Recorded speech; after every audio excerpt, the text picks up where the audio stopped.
I want to welcome everyone to the January 5th, 2023 City of Highland Park Zoning Board of Appeals, our first meeting of the new year.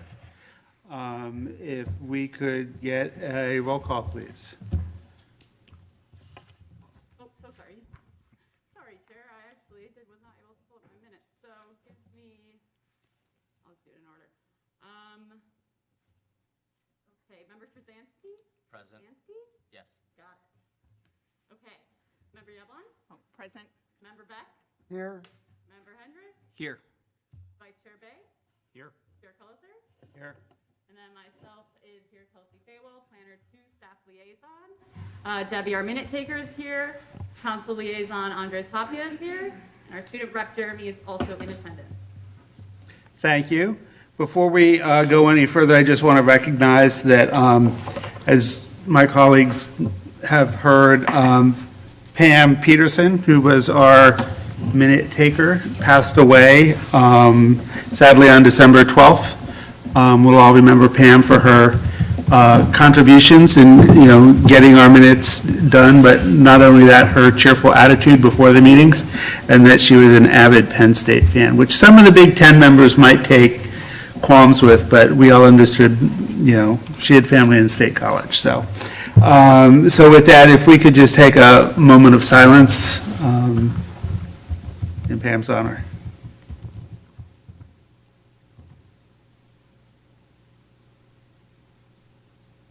Thank you.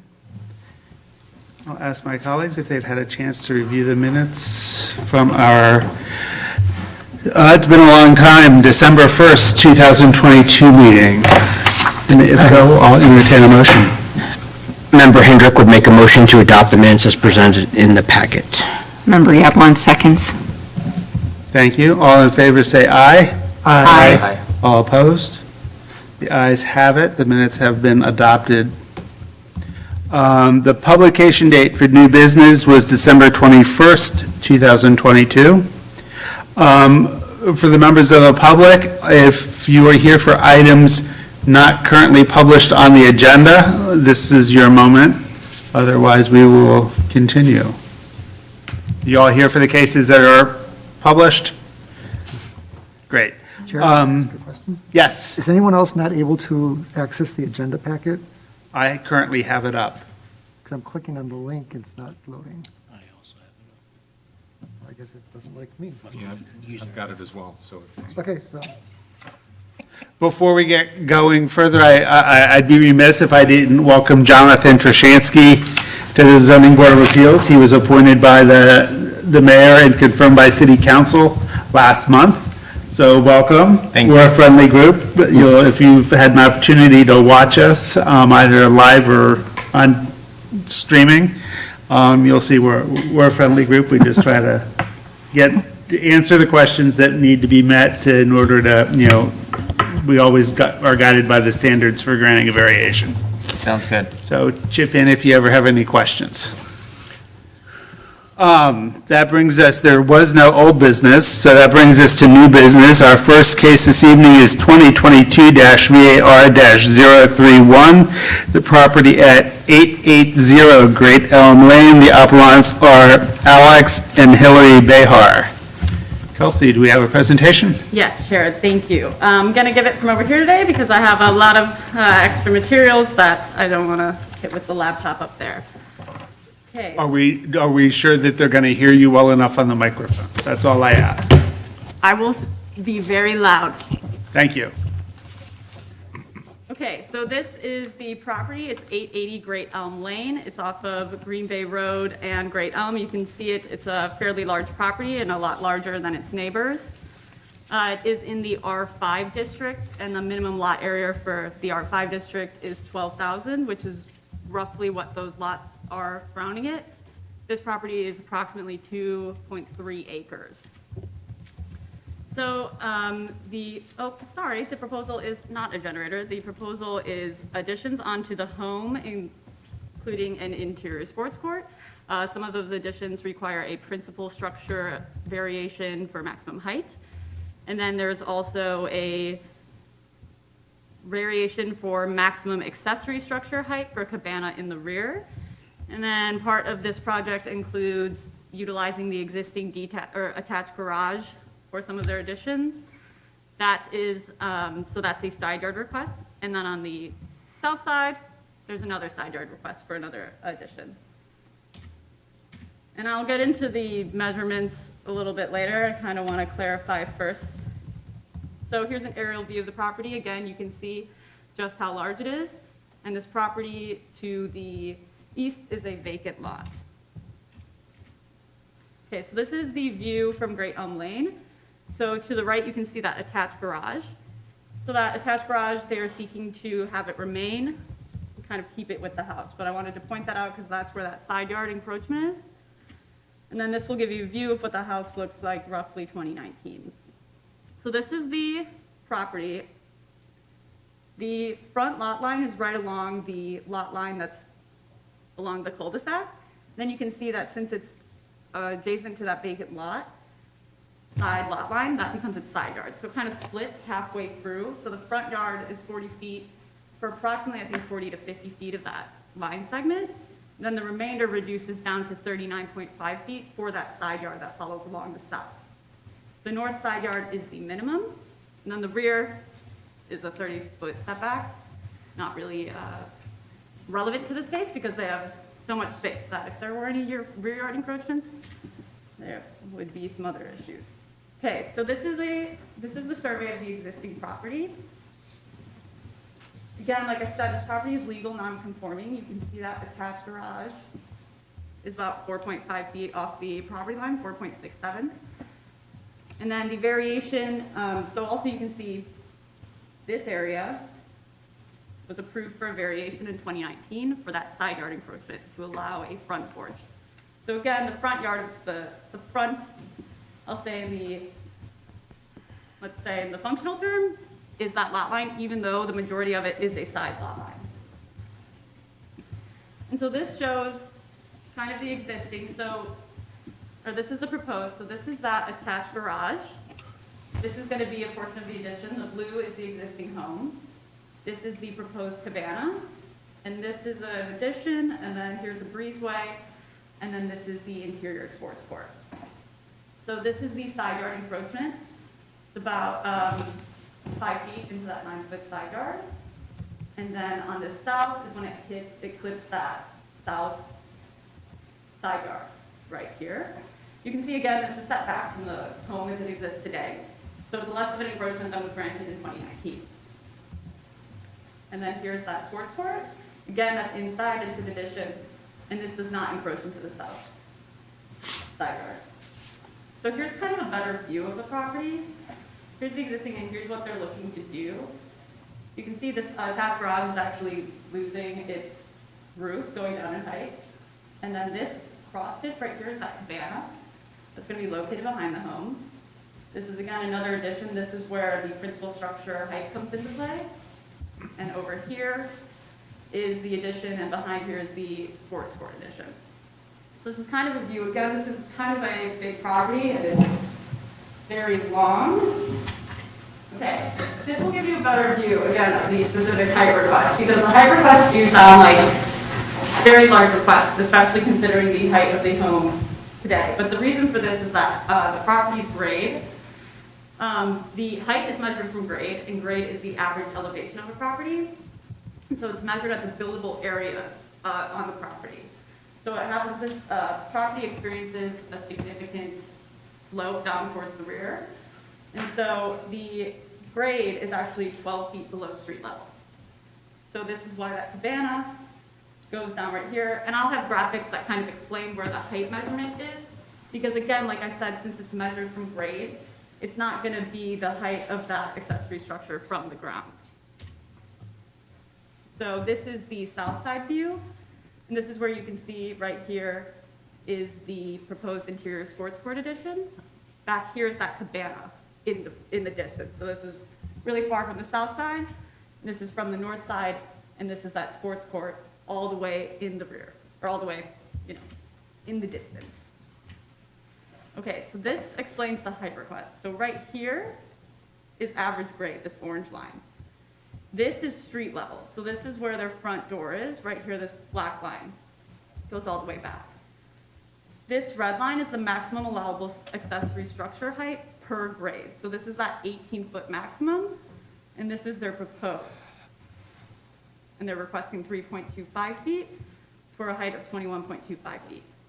And then here you can see this is the maximum allowable for principal structure height based on grade.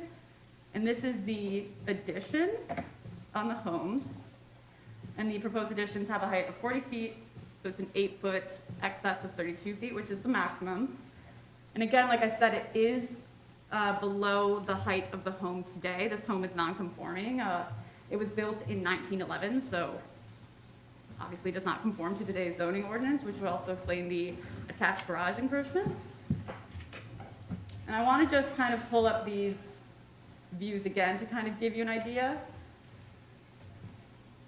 So here is that 5-foot encroachment into the 9-foot side yard, and this is an existing encroachment. They're looking to use the foundation walls and flow it into the project. Over here is when this property gets this, and that's when this height variation is triggered. And then this is the addition on the south where it clips the side yard. And so it's still going to be 28 feet away from the lot line of the vacant parcel to the east. And this is the cabana on the north side, which is requesting the height variation. So again, I want to go over the request really quickly, just so. It is a 4.7 encroachment within the 9-foot minimum required side yard from the north. It's an encroachment of 10.8 feet within the 39.5 feet remaining side yard measured from the south and southeast lot lines, then exceeding the maximum allowable height of 32 feet for a principal structure by 8, then exceeding the maximum allowable height of an 18-foot accessory structure by 3.25 feet. So again, I just like to look at this picture to kind of get an idea of where the height requests are coming from. Now I do want to talk about some comments. For this north side yard request right here, you can see when you're looking at the plat of survey that this is a drainage and utility easement. This is a separate issue from the side yard request before you all today. That issue is handled by the building and engineering divisions. The applicant is aware of that, has been speaking with the divisions. So this is a separate issue altogether. This is something reviewed by the city. You guys are only looking for that side yard variation today. And then, okay. Now, a couple of things I just like to make sure are noted. The online packet for this case included 2 interested party forms and a public comment requesting that this case be continued. Those have since been withdrawn, so they no longer have any relevance to the case. And then I would like to note that there is a public comment, you all have it, it's the stapled one, from Miles Dorensky, who lives at 820 Great Elm Lane. There are some photos provided in there in this. Again, you guys can all read it. It's available. It's in front, outside of the doors for the public to view. It is about kind of property maintenance during construction and upkeep and kind of vehicles on the road. I want you guys to know that that is something that's handled typically through the building division. Our city code has regulations on debris, obstruction of traffic, that properties under construction that have active permits are required to meet. And so there are, we do have our inspectors go out when there are any issues like that. So I'm going to follow up with the resident tomorrow to kind of talk about the, how to contact the building division. But I do want you guys to read this, take a look at it, and just let me know if you have any questions about that. And I will open it up to questions because I'm sure you guys have some. Vice Chair Bay. If I'm understanding correctly, Kelsey, if there was no structure on the property now, and they were to build something in compliance with all of the existing zoning laws, and especially the height restrictions, they would end up building what would be essentially a very short structure. Yes. Have you computed what that would be or calculated what that would be? What is that? That looks like it's about, let's see, 17 feet, I think, 16 feet. I think from in between, or, oh, sorry, I'm looking at the accessory. If grade's 99, yeah, about a 20-foot high house you're looking at, maximum. Okay. That's just me doing the math in my head. And then just for clarification's sake, I'm assuming that since this is as to the height portion of the relief requested, that this is actually a compare referral from Yes, city council? Yes, exactly. Thank you for reminding me. So the city council did have this case approved before them at the November 28th city council meeting. The city council compare referrals are any variation that isn't strictly listed under the ZBA's purview.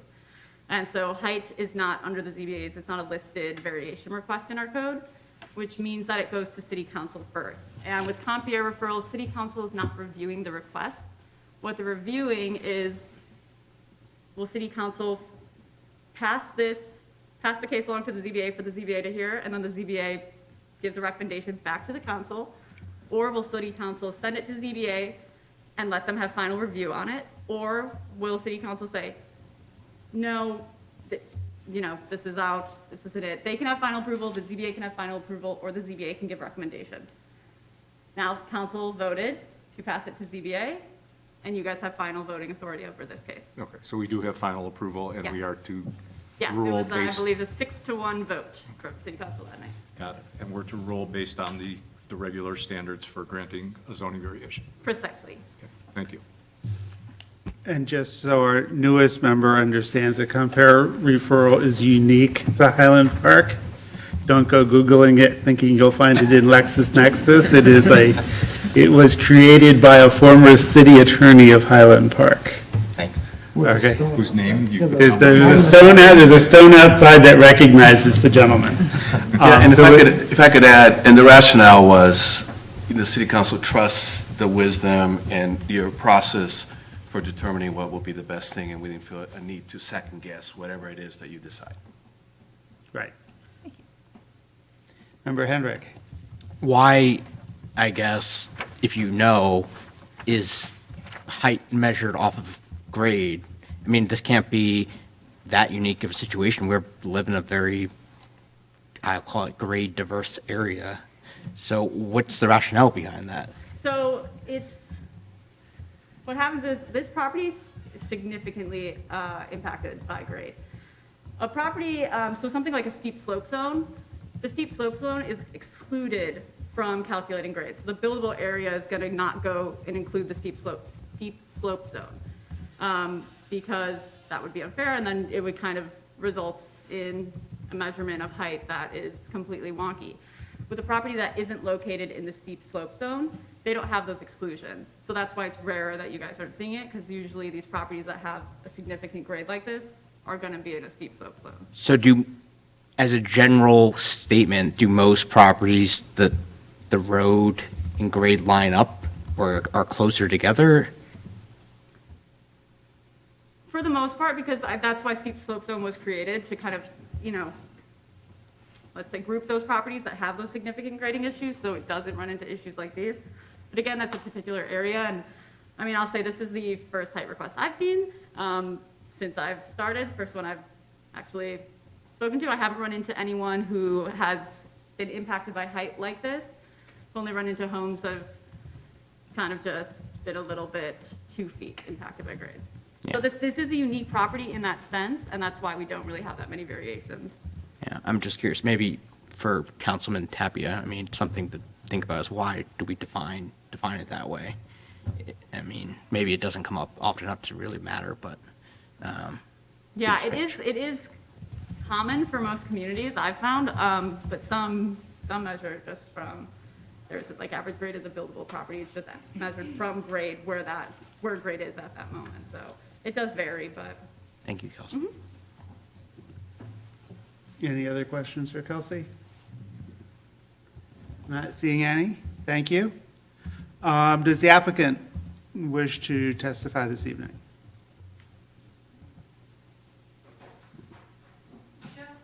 Well, if you need to come up to the stand?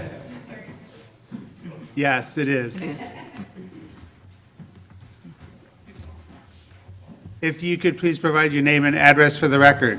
Hillary Behar, Do you hereby affirm or attest that the testimony you're about to give is the truth, the whole truth, and nothing but the truth? Yes. Thank you. Now you may proceed. So my husband, Alex, and I bought this property over 4 years ago now, and we are still undergoing renovations to it, unfortunately.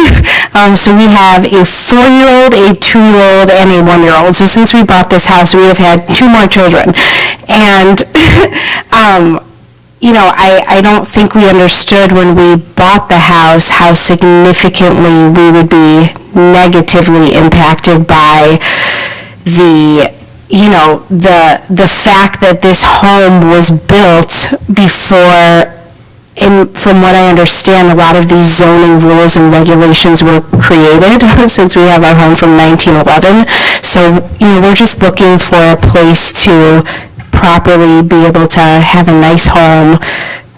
The roof structure on the main house is helping, create a bedroom for one of our children, and this pool house area, we're just hoping to have an area to go sit and have something to eat and relax with our kids, and, this is not meant to stir up any challenges within the city. We're just hoping to have something that, makes sense for our family and a home that we can grow with, and we wanted to preserve this property since it was such a historically created property within the city, and not tear it down and do something brand new. So that's where all of these renovations have come into play over the last couple of years.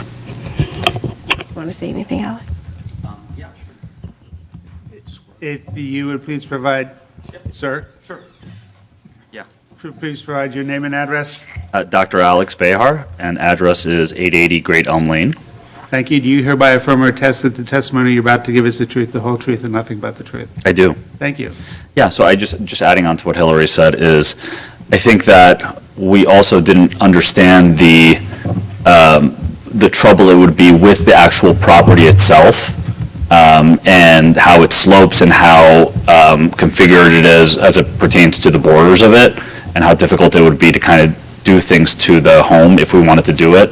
And now we're kind of running into these things where we just want to make a property that's already beautiful even more beautiful, and really beautify the area as much as we can, and really kind of make this our home forever. So thank you for taking the time for listening tonight.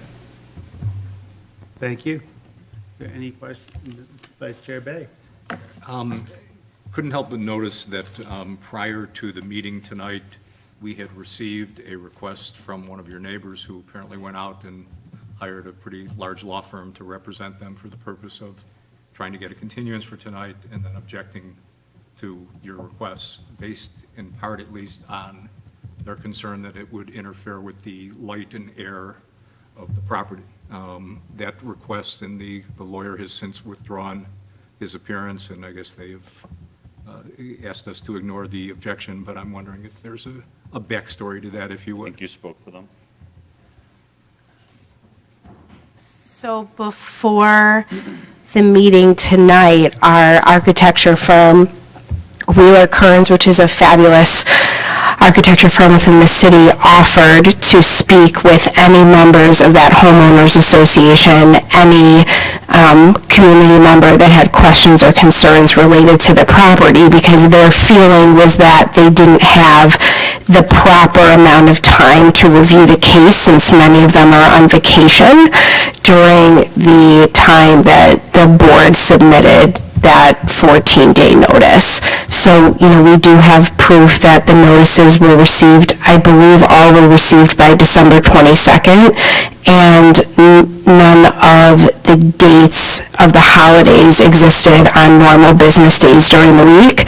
So after several back and forth conversations between our architecture firm and that attorney, we kindly asked the attorney to please call us directly, because it was incredibly kind that our architecture firm was willing to communicate with them and offer at the disposal of their, schedules, any one of the property owners. I finally said, I'm happy to talk to any attorney who's interested in discussing this further. They were asking that at 9 p.m., we asked people to leave our home if we had any visitors there. And, it was getting a little bit out of hand, the conversation from the attorney. So he called me directly, and we just had a conversation about the property. I reiterated everything that our architect had provided. I said we've given ample opportunity for any questions or concerns within that 14-day process. This is not an unusual circumstance. My understanding is that every year there is the first Thursday of January, there is a zoning board meeting. I'm sure that other cases come up in the month of December. This was not an unusual circumstance. We've provided ample opportunity to discuss with any one of the members of our neighbors, and I had just said to them, we're looking to have neighborly, wonderful relationships with everyone in Highland Park. We're not looking to stir up any trouble, and we would expect to be respectful and kind to our neighbors the same way we would expect them to be to us. And we had a thoughtful conversation, and I received a call from Kelsey about an hour later that their attorney had withdrawn any questions or concerns that they had. So to your understanding, whatever concerns they had were assuaged based on conversations that were had, and they're no longer concerned about this? I guess. I know that our architecture firm had spoken to their attorney and Tony and offered, I believe, several other members. We were on the call, I believe, with other members with the attorney on the phone to discuss their concerns.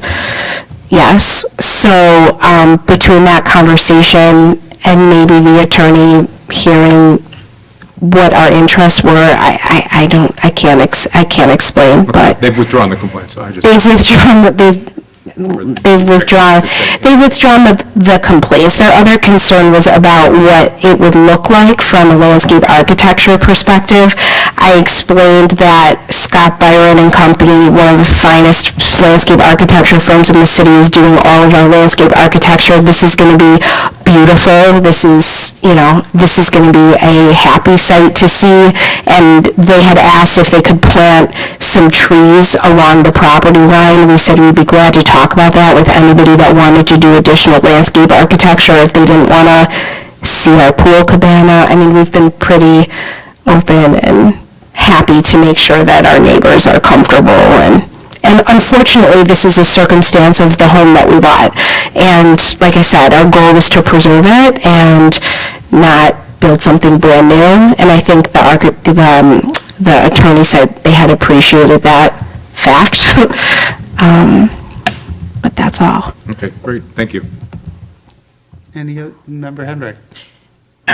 So, in the packet, I see you all address the standards.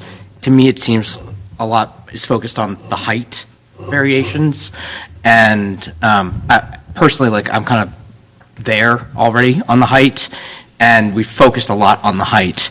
What I want to know about, though, is for I think Kelsey said it's a breezeway that kind of clips and also needs a variation. Why does that meet the standards? Why is that a unusual hardship that wouldn't merely serve as a convenience? Perhaps, what are the other options you considered? Why does that variation meet the standards? So you're talking about the breezeway that connects the basement level to the sport court? Yes. So we actually, with our architect, explored probably 2 months of options there, and the other options were exceedingly expensive to go from other parts of the house, how we were going to access the sport court space. So for example, in the winter time, we have right now our children are very young, so to be able to access that space, if there was no breezeway at all and it was a standalone structure, you essentially could not get there unless you were walking outside. And if you visited our home, you would see that Carrie could give the dimensions of it, but we have a steel beam.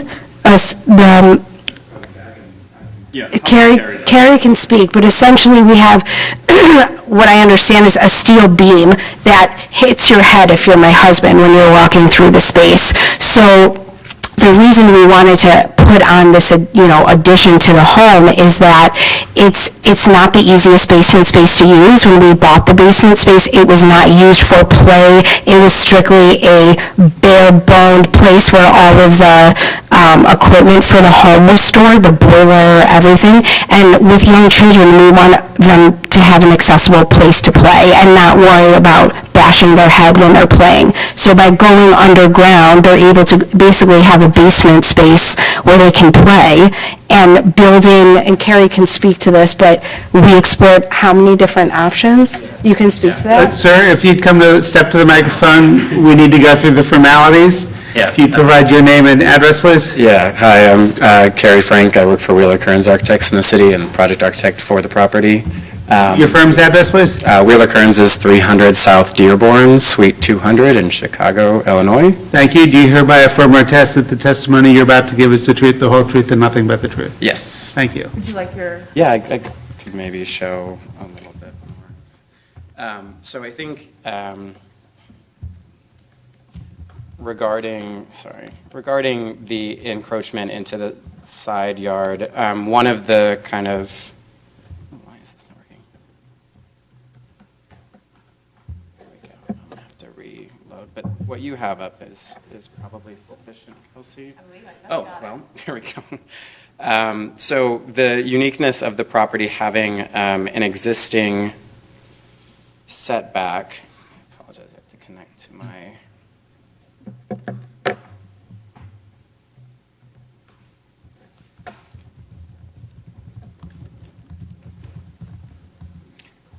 Essentially due to the property boundaries, as Kelsey had mentioned. Let's see if this comes up here. Just pressing the 2, right?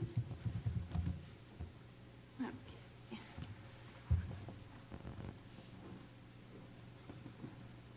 I'll try to get either screen back. While she's doing that, so we've, kind of all saw, My and that, apologies. no, this is fine, this works. So you can see, it looks like we have one consistent front property line, but it's actually split into a portion that's actually on the street that's a front, and then more than half of that is a side yard, based on kind of odd conditions, and like what was mentioned, the home was built in 1911, so these kind of conditions weren't here, and so that front/side yard setback actually cuts basically halfway through the existing home. So any additions onto the home to access things like this is really difficult to get into, to attach onto the home without interfering there. And so like Hillary mentioned, we looked at probably 10 different options in our office to add on without impinging. And it really came down to the only other option was to sink the entire thing below the property. And that was going to be incredibly kind of obstructive for neighbors and the construction, what that entailed, as well as incredibly expensive to just simply achieve a recreation space for their children. So, I apologize, but why couldn't you just make that a little bit smaller and not come to us for a variation and do it by right? So What's the the need actual space is not, the actual addition of the sport court is by right, so the height of that. Agree. And it's just linking the two. But so why does that section of the addition need to be that size, I guess? So the section there, if we look in elevation, the thought is that it respects, if you go to the south, the addition is a symmetrical addition about the historic facade. So the attempt was to have something that was pleasing to the neighbor from the south face. Okay. And so otherwise it was going to be this kind of nub that created something that was visually unappealing from the south. Makes sense. Thank you. Any other questions? Thank you. We appreciate it. We will begin with Member Beck. Oh, public comment? Oh, is there any public comment? I apologize. Got ahead of myself. And then I do just want to reiterate again, the public comment that was submitted by Miles Zaremski that you have in front of you, that you guys have to consider. Sir, if you'd please provide us your name and address for the record. My name is Philip Bach, B as in boy, ACH. My address is 770 Great Elm Lane. Thank you. Do you hereby affirm or attest that the testimony you're about to give is the truth, the whole truth, and nothing but the truth? I do. Thank you. And for transparency's sake, I should also say that Jeremy is my son and lives at the same address. So just for transparency, he's quasi-board member and so on. I want to speak in favor, as a neighbor, to the request that the Behars have. First of all, something that should be important, if you can go back to the diagram, that one, it's been mentioned that there's an empty lot there. That lot is also, and I know this as that we have a small HOA that takes care of some landscaping that is shared by all of us, that lot is also owned by the Behars. So that space there is kind of almost not a full-size lot compared to the others, or if it is, it's a little odd-shaped, but they own that. I don't think there's ever been an intent or will be an intent for anybody to live there. So to me, at least as a neighbor, it should be considered that when you look at that diagonal line, to consider that lot as well, as that lot has always been considered part of that property, at least it is by those of us in the neighborhood. So I just wanted to make sure that that was considered. I agree with the assessment with the side of the house, with the way it looked. From what I understand, all of the additions and requests that they've made are to make it consistent what is already there and is historically there. It is a unique house with a very unique architecture. Something else that should be considered is that that lot, if you can go back to the one with all the properties there, it's an interesting space. Something my understanding is, we've lived in the house for 11 years, that where all of the houses are in front on that street, that was originally their driveway for the original owners of this house. The Sandermans who lived there before them were home builders and built the houses in their front yard. And so this house is unique compared to the other houses in this area and the other houses on the street. I think the variance should be considered because of the uniqueness of the house. Thank you. Are there any other comments? Not seeing any. Now I will turn to Member Beck. So, for me, the height restriction is easy, the north side, side yard restriction is easy, or request is easy. The south one's a little bit more, but I guess the aesthetics is a compelling argument, because obviously, you look at this and you can see how you could just do an L-shaped connection to the house and not be here asking for any type of a variance. So mostly I'm in favor of it. I'll wait to hear what my colleagues say, but that's my main concern. And then the comment from the community member about the street is really not in our purview. I think it's actually irrelevant to the discussion here. Thank you. Member Hendrick. I would agree with a lot of what Member Beck said. I appreciate the answers to my questions. I think that the answers to those questions help meet the standards. I agree the aesthetics, especially when you're talking about a house from 1911, I mean, that matters. We're trying to preserve the look of it. You know, I also think it's not conforming across the entire thing, so that matters too, no matter what you would do. I do think that's the harder variation. To me, the height is sort of a no-brainer based on, how the house sits in relation to everything else. So I would be in favor of everything, all the variations, and I'd also say that was probably the best public comment I've ever heard from someone coming in. Very, very good. So, Jeremy, your father did great. He had a good coach coaching him. Member Yablon. I agree with what the other members have said.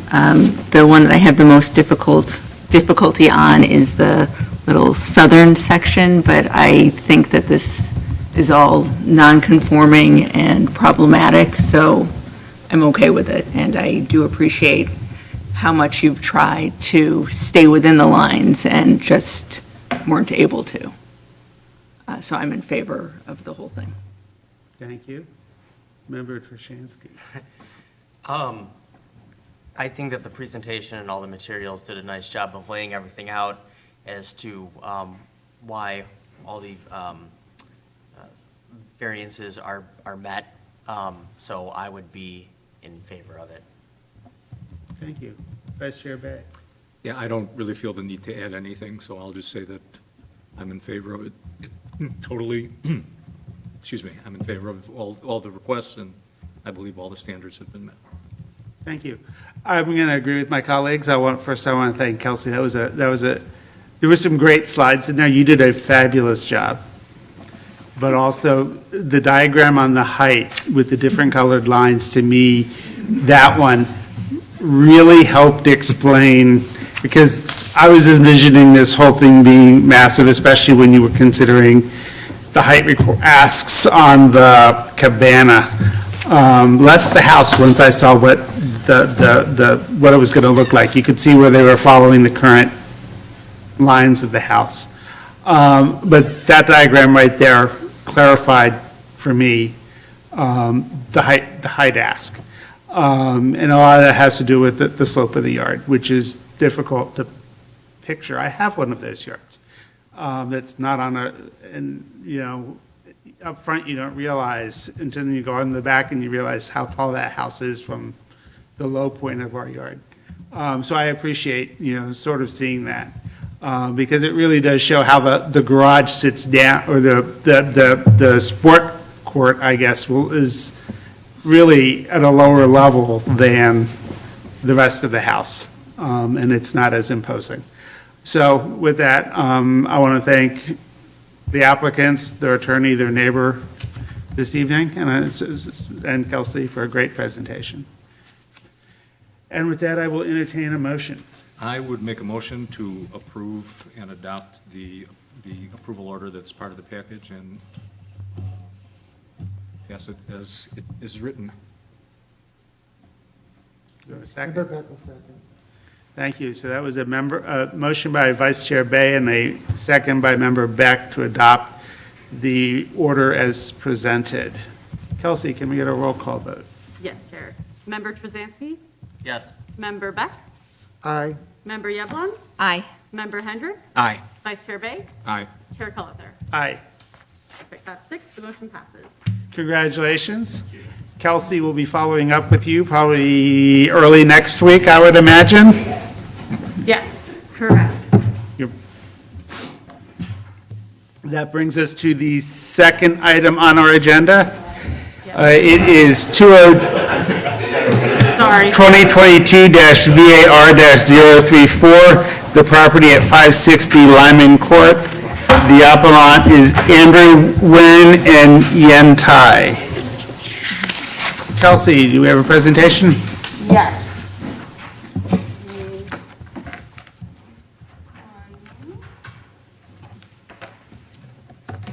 Thank you so much. Okay, perfect. Now I will be speaking. There's less technology for me to bump into. Okay, so this is a request before you today for 560 Lyman Court. Okay, so this is the property in question.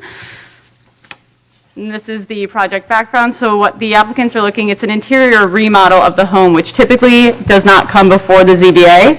However, they are looking to change the height of an addition in the back. It's changing the roof, and so it's increasing the height by a few feet, and so that's the reason it's before you today. But the bulk of this project is an interior remodel. Okay, so this property is within the R5 zoning district. It is 10,000 square feet. The existing home was constructed in 1940. In the enclosed, or in the hardship letter that was provided, the applicant stipulates that this addition in question today was added onto the home sometime in the 70s or 80s. I couldn't find information on the county website for that. Okay, so the request before you today is to encroach 2.5 feet within the required 22-foot rear yard measured from the west property line for a distance of 29.05 feet in an area of 60 square feet. So here's an aerial of the property. The plot of survey will show better what I'm talking about with lot lines. This is a standard interior lot, front yard, 2 side yards, a rear yard. However, you'll see that the rear lot line, the home is kind of parallel with the street, and that rear lot line is angled. So a lot of these encroachments into the rear yard vary. So the max request is 2.5 feet before you today. So again, this is an interior remodel of the first floor. The existing footprint of the building is not going to change. And again, so this property is non-conforming currently. It encroaches into the rear yard a maximum of 2.5 feet today. And so like I said, normally with non-conforming structures, any work that's done on the interior doesn't have to do with zoning, so this wouldn't come to the ZBA. But what they are looking to do, which I'll just show really quickly, is change the roof on the addition in the back from what it is today, which is flat, to a peaked roof of about 17 feet. So because they're doing that, that counts as enlarging a structure, and it's non-conforming. Non-conforming structures that are enlarged, you have to get a variation before the ZBA to do that. So again, this property is required rear yard of 22 feet, and then the addition is in compliance with height. The maximum height for principal structure is 32 feet. It's 17 feet, and it is in compliance with height and FAR. So the proposed setback is 19 feet and 7 inches. And this is a better kind of depiction of the rear yard encroachments. So you can see that top arrow shows the rear yard, and that red line is the demarcation of that rear yard. And then at the northern corner, you can see it's 22.19 feet away from the rear lot line. At the bottom corner, 19.58 feet. So that's where that 2.5 encroachment comes in. So again, this is what the addition looks like today. And this is the proposed elevation. So they're raising it to 15 feet, or 17 feet, my apologies. This is a view of the property from the street. So again, you can't really see that addition from this view. So 4th Street does not have concerns. It's an existing building. No trees will be impacted. Engineering Division doesn't have concerns. And then there were 2 public comments that were received. One was sent to the board yesterday from Allison Yastro, and she lives at 561 Groveland Avenue, expressing support. Another public comment was submitted today, and that is from Amy and Daniel Kaufman, and they live at 570 Lyman Court.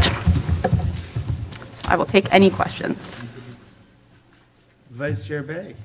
So if I understand things correctly, Kelsey, in essence, what's happening is they're just changing a flat roof into a sloped roof, and the reason they need to go a little bit further out is because you can't end a sloped roof right at the exterior wall. There has to be a little bit of an overhang in order to accommodate the sloped roof. Is that fair? So it's going to be exactly the same encroachment as is existing. So it's simply just because that tiny area of it clips right there. So that yellow shaded cross, that's the area that's encroaching.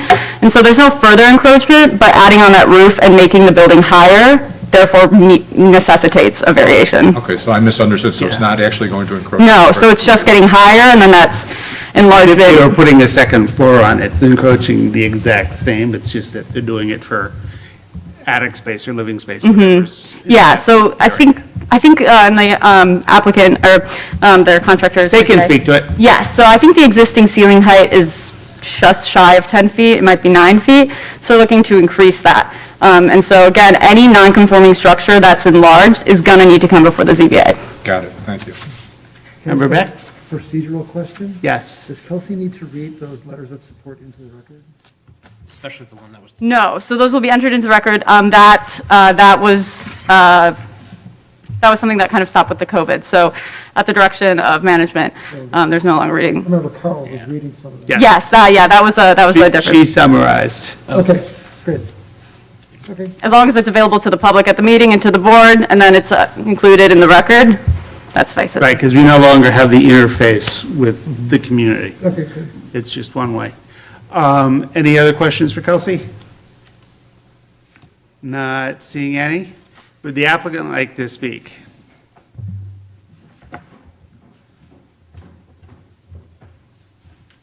I know the drill. Okay. I'm Beth DeBaker with DeBaker Design Group. Our office is 7927 Lincoln Avenue in Skokie. Do you hereby affirm or attest that the testimony you're about to give is the truth, the whole truth, and nothing but the truth? Yes. Thank you. A couple of clarifications just to understand the interior space. Right now, the ceiling height is 7'9". in the addition, so it's less than 8 feet tall there. It is a flat roof that does need to be replaced, so as part of the renovation of that space, we want to consider something that was a little bit more aesthetically appealing and tying into the existing home, and, it's very pretty from the front, it's kind of ugly from the back, and also improve the ceiling height in that space, because that whole rear addition is going to be renovated on the interior. So that's the impetus for the changes, to improve the aesthetic for a roof that we need to replace anyway, and get an, more modern ceiling height, I would say. I think it was done in the 70s. It's like a wood paneled, curved bar kind of situation in there. It's quite something. Remember hearing one of those? Yeah. Any questions for the applicant? Is there anyone else here who wishes? Thank you. Anyone else here who wishes to testify on this matter? Nope. I will begin with Member Yablon. To me, this is very easy, that I believe, one, the standards have been met, and that this is why the Zoning Board of Appeals is here to say, sure, this makes sense, go ahead. So I would be in favor of this project. Thank you. Member Beck? We're approving a pre-existing non-compliance, so I have no problem with it. Thank you. Member Hendrick? Yeah, I agree, and I would just add that the standards were directly addressed in the packet, and thank you for that. Thank you. Member Trushansky? Yeah, this is really straightforward. If they're all this straightforward, it'd be pretty easy. Yeah, this is fine. It's good. Thank you. Vice Chair Bay? I agree with my colleagues. Standards have been met. I'd approve the variation. And I agree, and I won't belabor the point. Jeremy, do you have anything? You want to be our? I mean, it's a pretty simple one. Okay, this is your time to shine before Dad. I'm going to say that everything he said was what I told him in the car. Oh, perfect. Oh, okay, thank you. Say. In that case, I'm ready to entertain a motion. I would make a motion to adopt the variation as written in the packet. Member Yablon seconds. Thank you. So if we could get a roll call. Member Trusansky? Aye. Member Beck? Aye. Member Yablon? Aye. Member Hendrick? Aye. Vice Chair Bay? Aye. And Chair Cullither? Aye. I think that's 6. The motion passes. Thank you. Kelsey will follow up. Yes, I'll reach out either tomorrow or Monday. Kelsey, do we have a staff report this evening? No, we do not. The next, well, I guess we do. Nothing of really major content. The next meeting is January 19th. There's one case on the agenda. It's that 178 Prospect case that's kind of been, it was continued at the last meeting that you guys were at. Since then, they did have to republish the legal notice for an additional request. So that's why it's not being continued anymore. It'll just be a hearing at the January 19th. Thank you. And then I believe everyone here did submit the ethics form. Yes, okay, perfect. Good. And it's between you and Mr. Zaransky. If you have his, I do not know. But since he's not here this evening. And nothing miscellaneous from anybody? Councilman Tapia, words of wisdom for the new year? No, just wishing everybody a good 2023. I think it'll be good. Thank you. I do hear we have you have a new backup? For CBA? Yes.